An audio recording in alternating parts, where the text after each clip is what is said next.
പല വീടുകളിലും മാതാപിതാക്കളും മക്കളും തമ്മിലുള്ള പ്രശ്നങ്ങൾ കാരണം പണവും സ്വത്തുമായിരിക്കും. ദാരിദ്ര്യകാലത്ത് സന്തോഷത്തോടെ കഴിഞ്ഞിരുന്നവരുടെ കയ്യിലേക്ക് പണം എത്തുമ്പോഴാണ് പ്രശ്നം. തിരുവനന്തപുരം നെടുമങ്ങാട്ടെ ഒരു വീട്ടിൽ 3 വർഷം മുൻപ് അച്ഛനെ മകൻ കൊലപ്പെടുത്തിയ കേസിനെ കുറിച്ച് ഓർക്കുന്നില്ല. സമ്മാനാർഹമായ ലോട്ടറി ടിക്കറ്റ് നൽകാത്തതിൻ്റെ പേരിലാണ് നെടുമങ്ങാട് സ്വദേശി ആന്റണിയെ മകൻ വിനോദ് ക്രൂരമായി കൊലപ്പെടുത്തിയത്. ആ കേസിൽ മകന് കോടതി ജീവപര്യന്തം കഠിന തടവ് ശിക്ഷ വിധിച്ചിരിക്കുന്നു. പ്രതി 50,000 രൂപ പിഴയുമടക്കണമെന്നാണ് തിരുവനന്തപുരം അഡീഷണൽ സെഷൻസ് കോടതിയുടെ ഉത്തരവ്.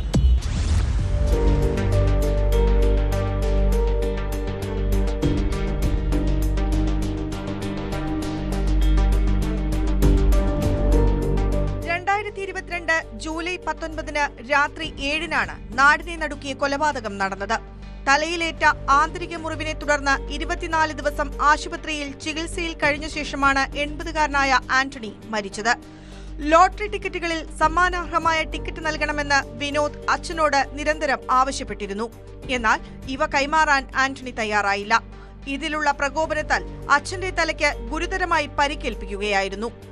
നെടുമങ്ങാട് പോലീസ് രജിസ്റ്റർ ചെയ്ത കേസിൽ ശാസ്ത്രീയവും വേഗത്തിലുമുള്ള അന്വേഷണമാണ് നടന്നത്. പ്രതി വിനോദിന് ജീവപര്യന്തം കഠിന തടവും 50,000 രൂപ പിഴയുമാണ് തിരുവനന്തപുരം 1-ാം additional sessions judge KP Anilkumar ശിക്ഷ വിധിച്ചത്.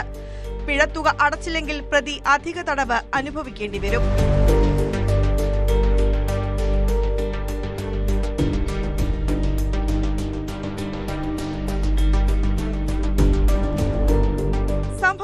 ദൃക്സാക്ഷികളുടെ മൊഴികളും മെഡിക്കൽ തെളിവുകളും പരിഗണിച്ചാണ് കോടതി പ്രതിയെ കുറ്റക്കാരനായി കണ്ടെത്തിയത്. ചികിത്സയ്ക്കിടെ ഉണ്ടായ പരിക്കുകളല്ല, പ്രതിയേൽപ്പിച്ച മർദ്ദനമാണ് മരണകാരണമെന്ന് പ്രോസിക്യൂഷൻ തെളിയിച്ചു. കേസിൽ പ്രോസിക്യൂഷന്റെ ഭാഗത്തുനിന്ന് 16 സാക്ഷികളെയും 47 രേഖകളും 3 തൊണ്ടിമുതലുകളും ഹാജരാക്കി. പ്രോസിക്യൂഷനു വേണ്ടി പബ്ലിക് പ്രോസിക്യൂട്ടർ DG റെക്സ് ഹാജരായി. പ്രായമായ മാതാപിതാക്കളെ സംരക്ഷിക്കുക എന്നത് മക്കളുടെ നിയമപരവും ധാർമ്മികവുമായ കടമയാണെന്നും ഇതിന് വിരുദ്ധമായി പ്രവർത്തിക്കുന്നവർക്ക് നിയമം യാതൊരു ദയയും നൽകില്ലെന്നും വ്യക്തമാക്കുന്നതാണ് ഈ വിധി.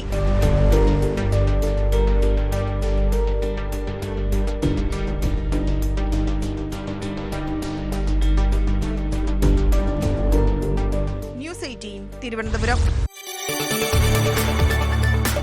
കൂടുതൽ വാർത്തകൾക്ക് news 18 Keralam YouTube channel subscribe ചെയ്യുക.